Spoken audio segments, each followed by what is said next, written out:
आज हम बात करने वाले हैं कक्षा 10 के सेकंड चैप्टर की, जिसका नाम है एसिड, बेस एंड सॉल्ट, यानी कि अम्ल, सार और लवण। इस चैप्टर में हम बात करेंगे बेसिकली अम्लों के बारे में, यानी एसिड्स के बारे में, साथ साथ में क्षारक के बारे में, और उन दोनों के कॉम्बिनेशन से यानी उनके रिएक्शन से जो बनेंगे लवण यानी कि साल्ट, उनके बारे में। तो हमने इस पूरे चैप्टर के नोट्स को इस प्रकार से डिज़ाइन किया है कि हम हर इम्पोर्टेंट क्वेश्चन को कवर कर सकें।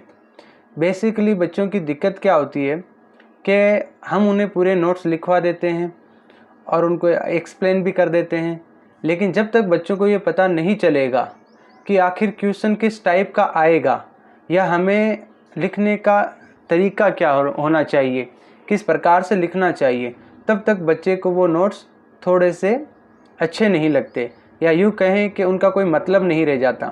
इसलिए हमने क्या किया है, उन सारे नोट्स को अलग अलग क्वेश्चन में बांट दिया है। ठीक है, तो इससे आपका होगा क्या कि आपको पता रहेगा कि किस टाइप से क्वेश्चन बन सकते हैं, कहाँ कहाँ से क्वेश्चन बन सकते हैं। अगर आप नोट्स बनाना चाहते हो तो क्वेश्चन की जगह छोड़ सकते हो। जैसे मान लीजिए अगर इसी में आपको नोट्स बनाना है तो आप सीधा लिख सकते हो अम्ल और तथा क्षारक, इसके बारे में लिख के फिर हेडिंग लगा लो अम्ल, और ये पूरी की पूरी जानकारी आप लिख सकते हो। तो इससे आपका फ़ायदा हो जाएगा। ठीक है, लेकिन हमने इस प्रकार से डिज़ाइन किया है ताकि आपको पता रहे। तो हम चलते हैं अपने पहले क्वेश्चन की तरफ। हम सारे चैप्टर्स को कवर करते हुए चलेंगे और इसी मैनर्स में चलते हुए आगे बढ़ेंगे। ठीक है ना। तो हमारा पहला क्वेश्चन आता है कि डेफिनेशन दीजिए आप किसकी, अम्ल और क्षारक की। तो अम्ल और क्षार की डेफिनेशन हमें देनी है, साथ साथ में हमें क्या देना है, इसका एक एग्जाम्पल। तो याद रखिएगा बच्चों, अम्ल ऐसे पदार्थ होते हैं जिनको जलीय विलयन में डालते ही वो H+ आयंस देंगे। ठीक है, अब H+ आयन देंगे और जल में H2O होता ही है पहले से, यहाँ से ये H2O है और इस एसिड में से H+ निकलेगा, तो ये कॉम्बिनेशन करके हमारा H3O+ आयन बना लेगा, जिसको अपन कहते हैं हाइड्रोनियम आयन। ठीक है, तो एसिड की अगर कोई डेफिनेशन पूछे तो आप सिंपल सा कह सकते हो कि ऐसे पदार्थ जो जल में H+ आयन देते हैं या जलीय विलयन में हाइड्रोनियम आयन बनाते हैं। ये जो आपका H3O+ है ये हाइड्रोनियम आयन है। तो आप ऐसा कह सकते हो कि अगर कोई हाइड्रोनियम आयन बनाता है तो वो आपका अम्ल होगा। याद रखिएगा, ये जो H+ आयन देगा एसिड, ये कभी भी स्वतंत्र अवस्था में नहीं रह सकता, इसलिए ये वाटर के जो मॉलिक्यूल हैं जो H2O हैं, इनसे रिएक्ट करके ये वाला H3O+ यानी हाइड्रोनियम आयन बना लेता है। ठीक है, इस कारण के इसका मतलब हुआ कि ये जो H+ आयन है यही किसी अम्ल के अम्लीय गुणधर्म को डिनोट करता है, याद रखिएगा। और ये एक दो एग्जाम्पल है, जैसे HCl यानी हाइड्रोक्लोरिक अम्ल या HNO3, ये आपके हो गए अम्लों के उदाहरण। जैसे यहाँ पे दो रिएक्शन मैंने लिख रखी है कि पहला तो है HCl, ये जल के साथ रिएक्शन करेगा। याद रखिएगा हमने क्या बोला है कि ये वाटर में घुल जाएगा, यानी ये जल में घुलेगा। तो जल में डालोगे HCl को यानी कि HCl, और जल में तो H2O है ही है, ये तो जल का फॉर्मूला है, तो ये प्लस में हो जाएगा H2O। तो उसके बाद में यहाँ HCl में से ये जो HCl है इसमें से H+ निकलेगा और वो जाएगा इसमें। तो H2 तो यहाँ पे थे और एक यहाँ इस HCl में से आ गया, इसका मतलब ये हो गया आपका H3O, और ये प्लस वाला सिंबल मैं आपको आगे बताता हूँ कि ये कैसे आया। ठीक है, और यहाँ से जो HCl में से ब्रेक हुआ था वो Cl यहाँ पे माइनस बच गया। यहाँ इसी टाइप से ये आपका HNO3 है, यहाँ से भी H निकलेगा और ये जाएगा हमारा H2O में, जिससे यहाँ तो बन जाएगा H3O+ यानी हाइड्रोनियम आयन, और यहाँ से जो बाकी बचा आपका NO3- या NO- आप इसको लिख सकते हो यहाँ पे। ठीक है, इसको अपन बैलेंस कर लेंगे आगे। ठीक है, अब आती है क्षारक की डेफिनेशन, यानी ऐसे पदार्थ जो जलीय विलयन में OH- आयन देते हैं, OH- आयन देते हैं, वो कहलाते हैं हमारे क्षारक। याद रखिएगा सारे अम्ल जल में मिल जाते हैं लेकिन H+ स्वतंत्र अवस्था में नहीं रहते। लेकिन सभी जो सार हैं वो जल में घुलनशील नहीं होते। यानी आप सारे सारक को यानी सारे बेसिस को आप जल में घोलकर ये नहीं बता सकते कि वो सार है या नहीं, क्योंकि सभी सारक जल में घुलनशील नहीं होते। अब याद रखिएगा, हम एक वर्ड यूज में लेंगे सार, ठीक है, हम सार यूज में लेंगे। सार का मतलब होता है ऐसे सारक जो जल में क्या हो जाते हैं, घुल जाते हैं, उनको बोलते हैं सार। तो याद रखिएगा, आगे से हम पढ़ेंगे सार के बारे में, यानी ऐसे पदार्थ, ऐसे सारक जो जल में घुल जाते हैं। अगर स्पर्श करके बताना हो, छूकर बताना हो, तो याद रखिएगा इनका स्वाद कड़वा होता है। आगे हम पढ़ेंगे इसके बारे में। ये स्पर्श अगर आप करोगे तो ये आपको साबुन की तरह चिकने लगाई देंगे, ठीक है। और इनकी जो प्रकृति होती है ये कोरोसिव होती है, संसारक होते हैं, यानी इनके संपर्क में आने से आपको जंग लग सकता है, ठीक है ना। कोई भी चीज़ अगर इनके संपर्क में आए तो वो जंग लग सकती है उसके। जैसे सारों के एग्जाम्पल है NaOH और KOH, यानी आप कह सकते हो पोटेशियम हाइड्रोक्साइड और सोडियम हाइड्रोक्साइड। आप इजीली याद कर सकते हो, जैसे यहाँ से Na ले लीजिए और यहाँ से K ले लीजिए, तो ये हो जाएगा नाक। और याद रखिएगा इसके साथ में OH तो होना ही चाहिए। अगर OH नहीं है तो इसका मतलब बहुत ही कम चांस है कि वो आपके क्या होंगे, सार होंगे, क्योंकि ये जल में घुलकर OH- देते हैं। ये रिएक्शन यहाँ पे लिखी है, आप इजीली इनको समझ सकते हो कि यहाँ से OH बाहर चला जाएगा और यहाँ पे हो जाएगा Na+ का और OH- का, ये दोनों के दोनों अलग हो जाएंगे, ठीक है। यहाँ से KOH में भी यहाँ से 2 टुकड़े हो जाएंगे, K अलग हो जाएगा और OH अलग हो जाएगा। अब हमारा सेकंड जो क्वेश्चन आता है वो ये है कि अम्ल तथा सार में कोई 2 अंतर बताइए। डेफिनेशन अलग बात है और अंतर अलग बात है।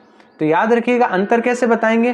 पहला, अम्ल स्वाद में खट्टे होते हैं, ठीक है। अगर टेस्ट की बात करें तो अम्ल स्वाद में कैसे होते हैं, खट्टे होते हैं। दूसरी बात, सार स्वाद में कैसे होंगे, ये या तो तीखे होंगे या फिर कड़वे होंगे।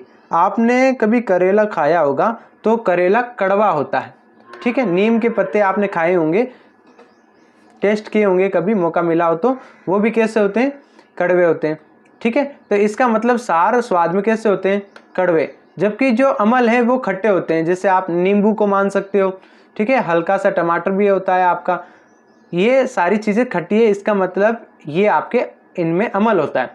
दूसरी बात, ये नीले लिटमस पत्थर को लाल कर देते हैं। अभी आप ये समझिएगा कि लिटमस पेपर क्या होता है, इसको मैं आगे एक्सप्लेन करूंगा। अभी आप ये समझिएगा कि ये अगर कोई नीला लिटमस पेपर है तो वो अगर एसिड के साथ में आएगा तो वो कैसा हो जाएगा, लाल रंग का हो जाएगा। और अगर मान लीजिए कोई लाल लिटमस पेपर है और वो अगर सार के संपर्क में आएगा तो वो कैसा हो जाएगा, नीला हो जाएगा। इस लिटमस पेपर के बारे में मैं आपको आगे जानकारी दूंगा। याद रखिएगा अभी हमने केवल 2 सवाल किए हैं, ठीक है ना।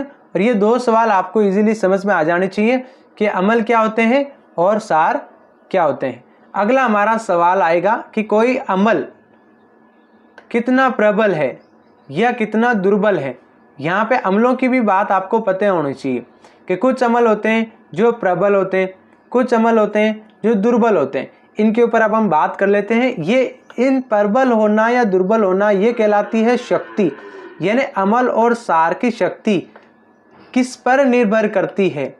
या फिर ये कहें, आपको अलग से ये भी पूछ सकते हैं कि प्रबल और दुर्बल अम्ल क्या है, या प्रबल एवं दुर्बल सार क्या है, इनसे आप क्या समझते हो, इनका क्या तात्पर्य है, इनसे क्या अभिप्राय है, तो आपको समझ में आना चाहिए। देखिएगा, कोई अम्ल प्रबल होगा या दुर्बल होगा ये निर्भर करता है उनके H+ आयनों पर। हमने क्या बताया था ऊपर डेफिनेशन में, हमने पढ़ा था कि अम्ल जल में H+ देते हैं, यानी कि अम्लों की शक्ति किस पर निर्भर करेगी, ऑब्वियस सी बात है H+ पर निर्भर करेगी।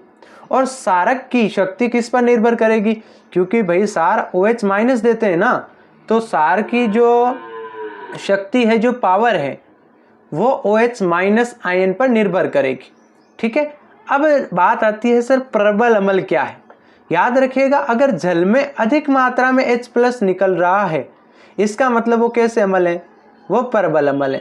जैसे कौन देंगे, जैसे HCl हो गया या H2SO4 हो गया या ऊपर हमने पढ़ा था HNO3 यानी नाइट्रिक एसिड हो गया, ये आपका हाइड्रोक्लोरिक एसिड, ये आपका सल्फ्यूरिक एसिड, और जो हमने HNO3 पढ़ा था वो हो जाएगा नाइट्रिक एसिड।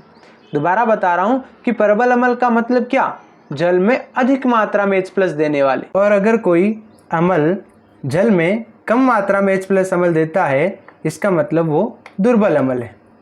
प्रबल अम्ल, दोबारा समझा रहा हूँ, छोटी सी डेफिनेशन है कि प्रबल अम्ल किसे कहेंगे, जो जल में H+ आयन देते हैं। अभी हमने बात ही की है ना, पहले अम्ल की परिभाषा में हमने देखा था कि जो पदार्थ जल में H+ आयन देते हैं वो अम्ल कहलाते हैं। अगर कोई अधिक मात्रा में H+ आयन दे रहा है कंपेरेटिवली दूसरे से, तो इसका मतलब हो गया कि वो प्रबल अम्ल है, जैसे HCl, H2SO4 और HNO3। इसी प्रकार से अगर कोई कम मात्रा में H+ आयन दे रहा है, इसका मतलब कि वह दुर्बल अम्ल है, जैसे एसिटिक एसिड या एसिटिक अम्ल CH3COOH, ये एक एसिड हो गया। इसी टाइप से अगर आपको कोई सारक के बारे में भी पूछे तो हम इजीली कह सकते हैं कि सार तो जल में OH- देने वाले को कहते हैं। इसका मतलब अगर कोई अधिक मात्रा में OH- दे रहा है तो वो प्रबल सार हो जाएगा।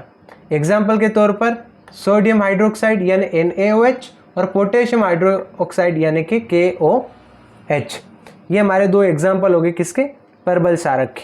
अब बात करते हैं दुर्बल सारक, यानी जो जल में कम मात्रा में OH- दे, वो कहलाते हैं हमारे दुर्बल सारक, जैसे अमोनियम हाइड्रोक्साइड और कैल्शियम हाइड्रोक्साइड यानी NH4OH और CaOH का होल ट्वाइस। अब इसी सवाल से आगे बढ़कर अलग टाइप से आपको पूछ सकता है कि आप बताइए कि प्रबल अम्ल और दुर्बल अम्ल, इनके नाम लिखिए, ठीक है। या फिर ऐसे भी कह सकता है कि प्रबल अम्लों और प्रबल सारों के दो उदाहरण दीजिए, या ऐसे भी कह सकता है कि प्रबल अम्लों तथा दुर्बल अम्ल के दो उदाहरण दीजिए। मैंने यहाँ आपके लिए सेपरेटली लिखा है कि पहले प्रबल अम्ल और प्रबल सारों के दो एग्जाम्पल। याद रखिएगा, दोबारा बता रहा हूँ, सवाल कैसे पूछा जा सकता है कि या तो यही पूछ लेगा सीधा से कि प्रबल अम्ल और प्रबल सारों के एग्जाम्पल लिखिए, तो हम ये वाला आंसर हमारा राइट हो जाएगा।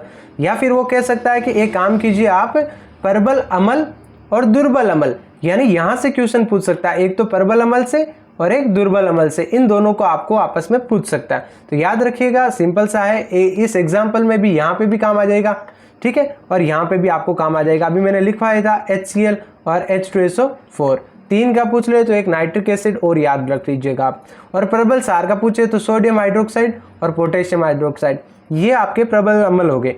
प्रबल अम्ल का मतलब जो जल में अधिक मात्रा में H+ देते हैं। इसी तरीके से दुर्बल अम्ल कौन से हो गए, एक तो ये अभी मैंने लिखवाया था आपको एसिटिक एसिड, ठीक है, और एक आपका ये HCN, ये आपके दुर्बल अम्ल हो गए, यानी कि ये जल में कम मात्रा में H+ आयन देंगे। जब हम जल में इनको मिलाएंगे तो ये कंपैरेटिवली कम आपको संख्या में H+ आयन देंगे। अब इसी टाइप से आप देख लीजिएगा कि दुर्बल सार, इसके एग्जाम्पल हो गया एक आपका NH3OH और एक आपका हो गया MgOH का होल ट्वाइस, ठीक है, ये आपका हो गया मैग्नीशियम हाइड्रोक्साइड। अब इसी प्रकार से इसी से रिलेटेड एक और क्वेश्चन आपसे पूछ सकता है, और ये क्वेश्चन आपका ये रहेगा कि आप ये बताइए, दो चीज़ें आपको दे दी और आपको पूछ लिया कि भाई आप इनमें से बताइए कि प्रबल अम्ल या प्रबल सार कौन सा है। जैसे बात करते हैं अपन, जैसे आपको पूछ लिया एसिटिक अम्ल और हाइड्रोक्लोरिक अम्ल, इनमें से प्रबल अम्ल कौन सा है, तो हमने अभी एग्जाम्पल में भी पढ़ा है, ठीक है, और इन प्रबल सारों में भी नाम लिखा है कि भाई HCl अम्ल ये हमारा क्या है, प्रबल अम्ल है, ठीक है। इनमें से आपको छांटने के लिए भी दे सकता है, MCQ टाइप भी क्वेश्चन बना सकता है कि निम्न में से प्रबल अम्ल कौन सा है, एसिटिक अम्ल, हाइड्रोक्लोरिक अम्ल, ठीक है ना, या आपका HCN हो गया, कि दो चार ऐसे एग्जाम्पल देके आपको पूछा जा सकता है, ठीक है। इसी टाइप से देखिए सोडियम हाइड्रोक्साइड और कैल्शियम हाइड्रोक्साइड। अब क्योंकि यहाँ पे हाइड्रोक्साइड वर्ड जुड़ा है, इसका मतलब ये तो हमारा सार हो गया, और ये पूछा है कि भाई प्रबल सार इनमें से कौन सा है। तो एग्जाम्पल में भी मैंने लिखाया था आपको कि ये जो सोडियम हाइड्रोक्साइड है ये हमारा क्या है, प्रबल सार है, ठीक है। अभी हमने क्या बात की थी, किस पे बात की थी कि ये तो हमारा हो गया प्रबल सार, और ये यहाँ पे कैल्शियम हाइड्रोक्साइड ये हमारा हो जाएगा दुर्बल सार, ठीक है। अब आपको एक सवाल आगे अपन बढ़ते हैं, और ये देखते हैं कि भाई जो हमें नेचुरल सोर्सेस से जो एसिड प्राप्त होते हैं, ठीक है, जो प्रोडक्ट प्राप्त होते हैं, जो पदार्थ हमें मिलते हैं नेचुरली, उनमें कौन कौन से एसिड हो सकते हैं। जैसे बात करते हैं, कोई आपसे पूछ लेगा बताइए, एमसीक्यू में भी पूछा जा सकता है, वन लाइनर में भी है, इंपॉर्टेंट सवाल है कि बताइए सिरके में कौन सा अम्ल होता है, तो आप सिंपल सा आंसर क्या दे दीजिएगा, एसिटिक अम्ल। जैसे आपको पूछा जा सकता है संतरे में कौन सा अम्ल है, तो हमारा आंसर हो जाएगा भाई सिट्रिक अम्ल। जैसे इमली में कौन सा एसिड होता है, तो हमारा आंसर हो जाएगा टार्ट्रिक अम्ल। जैसे टमाटर में कौन सा अम्ल होता है, तो हमारा आंसर हो जाएगा ऑक्सैलिक एसिड।